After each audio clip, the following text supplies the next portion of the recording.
शिवं दर्पण दृश्यमानगरी तुल्यं निरान्तर्गतं पश्यन्नात्मन्नायया वयो भूतं यथा निद्रया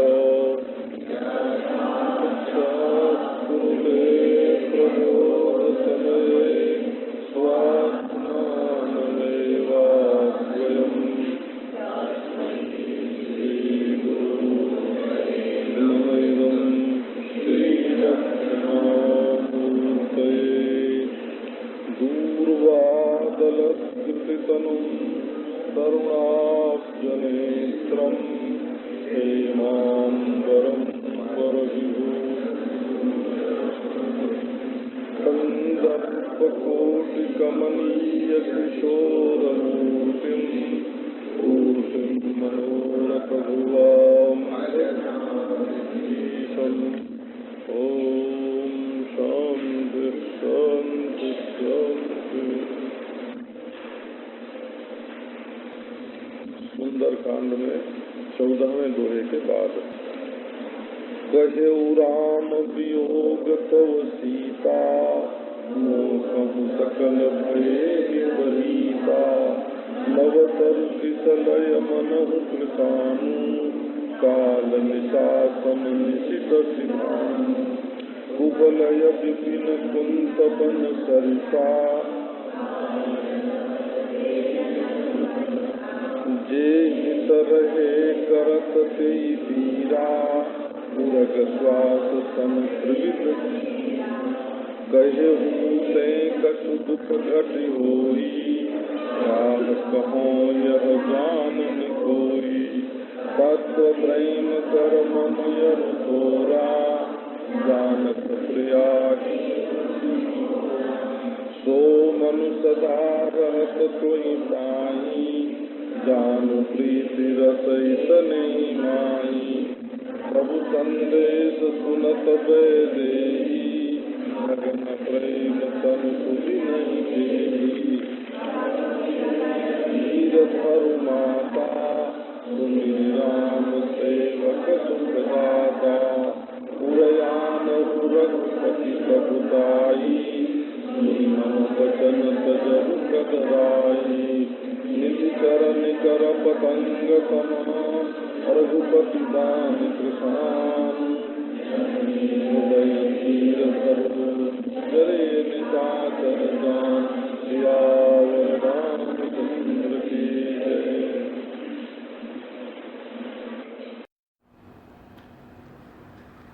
जौ रघुबीर होति सुध पाई करते नहीं विलंब रघुराई राम बान रबु ये जानकी तम बरूथ कह जातु धान की अबहि मातु मैं जाऊँ उलवाई प्रभु आय सुनहि राम दुहाई कछुक दिवस जननी धरु धीरा कपिन सहित अइहि रघुबीरा निश्चर मारि तोहि लय जयहि तिहु पुर नारदाद जसु गए हैं सुत कपि सब तुमहि समाना जातु धान अति भट बलवाना मोरे हृदय परम संदेहा सुनि कपि प्रगट कीन निज देहा कनक भूधराकार शरीरा समर भयंकर अति बलबीरा सीता मन भरोस तब भयऊ पुनि लघु रूप पवन सुत लयऊ सुनु माता शाखा मृग नहीं बल बुद्धि विशाल प्रभु प्रताप ते गरुणहि खाई परम लघु ब्याल बोलो सियावर रामचंद्र की जय। भगवान रामचंद्र ने हनुमान जी से कहा था कि कहीं बल विरह वेगी तुम आओ, हमारा बल भी बताना जिससे आश्वासन मिले और हमारा विरह दुख प्रेम भी बताना जिससे अविश्वास न हो। जानकी जी दोनों हालत में मर जाएंगे, अगर उनको अविश्वास होगा तब भी और मेरे बल पौरुष पर विश्वास नहीं होगा तो भी। तो प्रेम और बल दोनों पर विश्वास दिलाना। और फिर जानकी जी से कहने के लिए जो संदेश भगवान ने कहे थे वो वहाँ कवि ने स्पष्ट करके नहीं लिखा, क्योंकि वहाँ लिखता तो यहाँ फिर संक्षेप करना पड़ता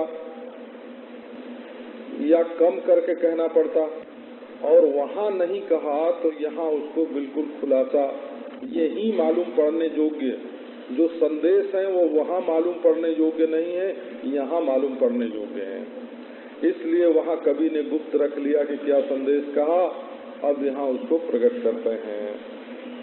तो रामचंद्र ने कहा है, अब ये बात रामचंद्र के कहने की है, हनुमान जी के कहने की नहीं है। तो बिना रामचंद्र के शब्दों में कहे संदेश ठीक ठीक नहीं पहुंचाया जाता, और रामचंद्र जैसा कहते हैं वैसा दूसरा कोई अपनी ओर से कह नहीं सकता। इसलिए राम के शब्दों में ही कहते हैं कि हे सीता, तुम्हारे वियोग में मुझे सब कुछ विपरीत हो गया है। वैसे तो अयोध्या से चलने के बाद भी श्री रामचंद्र को अयोध्या वासियों का विरह जो है वो हुआ था। प्रभु श्री लखन बैठी बट छाही, प्रिय परिजन वियोग बिल खाही। बड़े दुखी होते थे कि अयोध्या वासी मेरे बिना कितने दुखी होंगे, परंतु परिस्थिति सब अनुकूल थी, परिस्थिति बदली नहीं थी। परंतु जानकी के विरह में तो मौका सकल भयो विपरीता, सारा दृश्य ही बदल गया है। तो जानकी जी ने 3 बात बताई थी कि 3 बात से हमको बड़ा दुख होता है। एक तो ये तारे नहीं अंगारे हैं, और दूसरे ये चंद्र नहीं, ये तो आग का गोला है, और ये 9 पल्लव नहीं हैं, ये तो बड़े दुखदाई हैं। 3 बात का वर्णन सीता जी ने अपने विरह में किया था। और श्री हनुमान जी ने बताया कि तुमसे दूना प्रेम श्री रामचंद्र का है। तो वो विपरीत रूप में दुगुने का वर्णन करते हैं, बल्कि उससे भी कुछ ज्यादा है, द्विगुने का वर्णन है। नव तरु किसलय मनहु कृसानु, काल निशा सम निशि शशि भानु।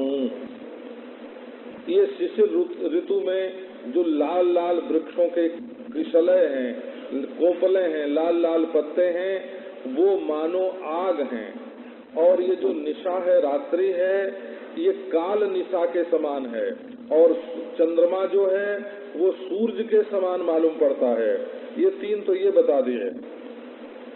और कुबलय विपिन कुंत बन सरिसा, और कुमुदनी का जो वन है, कुबलय माने कुमुद, कुमुदनी का जो विपिन है वो भाले का संगीन, बंदूक के नोक पर जो संगीन बांधते हैं ना, वैसा वो हो गया, छेद रहा है। और बारिद तपत तेल जनु बरसा, और बारिद जो है वो मानो तप्त तेल की वर्षा कर रहा है। अब ये सारी परिस्थिति जो है वो बदल गई। उरग श्वास सम त्रिविध समीरा, और तीनों प्रकार के जो वायु हैं वो सांप की फुफकार की तरह मालूम पड़ते हैं। तो 3 बातों से दुख जानकी जी ने अपने विरह में प्रकट किया था, और श्री रामचंद्र जी ने 6 बातों में उनके विरह से दुख प्रकट किया है। तो हनुमान जी की बात बिल्कुल सच्ची निकली कि जे हित रहे करत तेई पीरा। जो पहले अच्छे लगते थे, लाल लाल कोपले देख के खुशी होती थी, रात अच्छी लगती थी, चंद्रमा अच्छे लगते थे, कुमुद का वन अच्छा लगता था, बादल अच्छे लगते थे, और शीतल मंद सुगंध वायु अच्छी लगती थी, ये सब पहले हित मालूम पड़ते थे, परंतु अब वे ही पीड़ा दे रहे हैं। जे हित रहे करत ते पीरा, कहेहू ते कछु दुख घटी होई। कहने से भी दुख कुछ कम होता है, परंतु कहूँ किससे? ये हृदय की बात, ये प्रेम की पीड़ा जिस से कहने की तो नहीं होती, तो किससे कहूँ? ये बात कोई समझ नहीं सकता। तो विस्तार से प्रेम की बात करने की नहीं है। मेरे और तुम्हारे प्रेम का तत्व प्रिया केवल एक मेरा मन जानता है, और वो मन सदा तुम्हारे पास रहता है। माने वो हमारा शरीर तो देखने में तुमसे अलग यहाँ बैठा हुआ है, मेरा संपूर्ण अंतःकरण, मेरा संपूर्ण ज्ञान तो बिल्कुल तुम्हारे पास है। वो तुम ही को देखता है, तुम ही को सोचता है, और वो तुम्हारे बारे में संकल्प विकल्प करता है और तुमको ही लेकर के हमारे मन में अहंकार का भी उदय होता है। माने तुमको पाने का संकल्प है और अभी पाने न पाने में कितने दिन लगेंगे ये समूचा विकल्प है, और पाने के लिए क्या युक्ति करूं ये विचार होता है, और पाए बिना नहीं रहूंगा कालहु जीत सकूं संग्रामा, काल को भी मार करके यदि पता लग जाए तो मैं तुमको ले आ सकता हूँ। इस प्रकार से हमारे अंतःकरण की संपूर्ण वृत्ति तुम्हारे संबंध में लगी हुई है। बस इतने में ही तुम समझ जाओ कि हमारे प्रेम की क्या दशा है।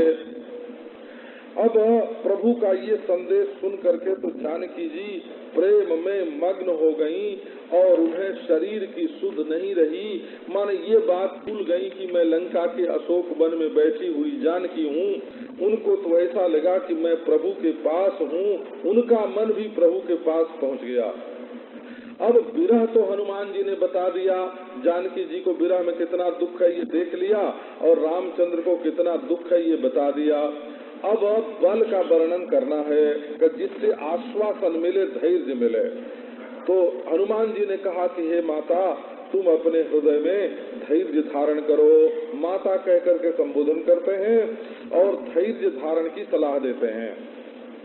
सुमिरु राम, और ये दुख कैसे दूर हो इसके लिए बताते हैं कि तुम रामचंद्र का सुमिरन करो।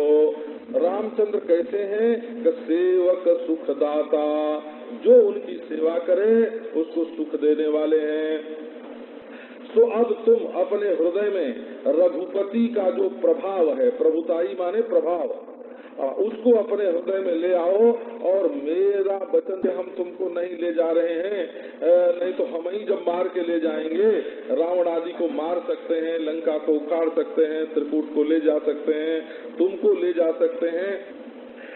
सो भगवान की आज्ञा नहीं है। वाल्मीकि रामायण में इस प्रसंग को बिल्कुल दूसरे ढंग से लिखा गया है और वो बड़ा सुंदर है। उसमें श्री हनुमान जी ने कहा कि माता तुम हमारी पीठ पर बैठ जाओ और मैं एक छलांग में समुद्र पार कर जाऊंगा, और ये रावण, कुंभकर्ण, मेघनाथ सब देखते रह जाएंगे, कोई मुझे छू तक नहीं सकेगा, किसी का अस्त्र शस्त्र मेरे ऊपर प्रभाव नहीं करेगा, तुम मेरी पीठ पर बैठ भर जाओ। ये प्रस्ताव हनुमान जी ने किया। जानकी जी ने कहा कि हनुमान, मैंने जन्म भर में होश जान बूझ करके पर पुरुष के शरीर का स्पर्श नहीं किया है। जो मुझे रावण के शरीर का स्पर्श करना पड़ा हरण के समय, वो तो मैं अनाथा विवशा सती, मैं अनाथ थी और विवश थी। तो तुम मेरे बेटा हुए तो क्या, और तुम ब्रह्मचारी हुए तो क्या, मेरे लिए तो तुम पर पुरुष हो। मैं होश हवास में जानबूझ करके तुम्हारा स्पर्श नहीं कर सकती। श्री जानकी जी ने मना कर दिया कि मैं तुम्हारे पीठ पर नहीं बैठूंगी। वाल्मीकि रामायण के सुंदरकांड में ये प्रसंग इस ढंग से दिया हुआ है। और यहाँ बताया कि श्री हनुमान जी ने कहा कि भगवान ने मुझे लाने की आज्ञा नहीं दी है, तो आवेंगे, निशिचरों को मार करके तुम्हें ले जाएंगे और तीनों लोक में नारद आदि यश का गान करेंगे। अब जानकी जी ने देखा कि नन्हा सा बंदर और छोटे मुंह बड़ी बात कर रहा है कि मैं अभी तुमको लिवाया जाता, और रामचंद्र के सहायक के रूप में बानरों की सेना का उल्लेख कर रहा है, ये भला बंदर राम की क्या मदद करेंगे। तो बोली कि हे सुत, सब बंदर तुम्हारे ही समान है क्या, क्योंकि मैं यहाँ देखती हूँ तो ये जो राक्षस हैं, जातुधान माने राक्षस, इनके जो भट हैं, वीर हैं, ये तो बड़े बलवान हैं। तो मेरे हृदय में बड़ा संदेह हो रहा है। अब ये बात सुन करके हनुमान जी के मन में आई कि माता के मन में बड़ा आश्वासन मिलेगा यदि मैं अपना बल शरीर इनके सामने प्रकट कर दूं।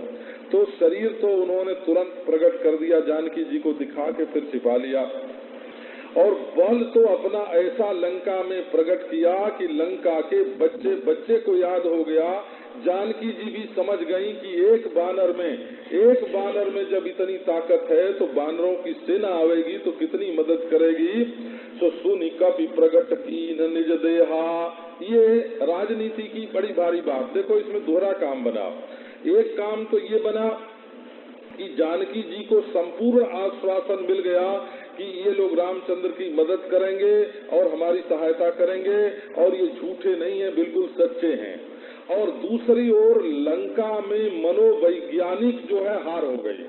सबके मन में ये बात बैठ गई कि एक बंदर रामचंद्र का आया और किसी के किए कुछ नहीं हुआ, रावण का बेटा मार के गया और सारी नगरी को जला करके गया और किसी का किया कुछ नहीं हुआ, तो अब रामचंद्र की जब सेना आवेगी तब लंका की हार जरूर हो जाएगी, रावण जरूर मरेगा। ये बात लोगों के चित्त में बैठ गई। उधर त्रिजटा ने अपने सपने को जो फैला दिया न, अफवाह फैल गई हो। और इधर विभीषण जी जो भगवान के भक्त थे वो जा करके उनसे मिल गए, तो लंका के जो निशाचर थे, वीर थे, उनका दिल तो पहले ही हार गया। और जब आदमी दिल से हार जाता है तब शरीर का बल काम नहीं देता है। तो सुनि कपि प्रगट कीन निज देहा, अब हनुमान जी ने अपना शरीर प्रकट किया। कैसा? कनक भूधराकार शरीरा, सोने के पर्वत के समान शरीर है और उस युद्ध में बड़ा भयंकर है और बड़ा भारी वीर है, अति बल वीरा, अति बल है और अति वीर है। अब तो सीता जी के मन में भरोसा हो गया। तुरंत फिर पवन नंदन श्री हनुमान जी ने अपना लघु रूप फिर ग्रहण कर लिया। बोले कि माता सुनो, इसमें अभिमान की कोई बात नहीं है। ये मत समझना कि ये रामचंद्र के जो सेवक हैं ये अभिमानी हैं। हम लोग तो शाखा मृग हैं।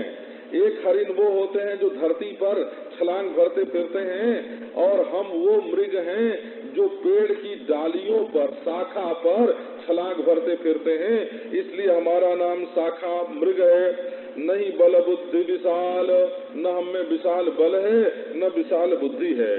लेकिन प्रभु श्री रामचंद्र जी का ऐसा प्रताप है कि नन्हा सा जो परम लघु ब्याल, नन्हा सा जो सांप है वो गरुड़ को भी खा सकता है।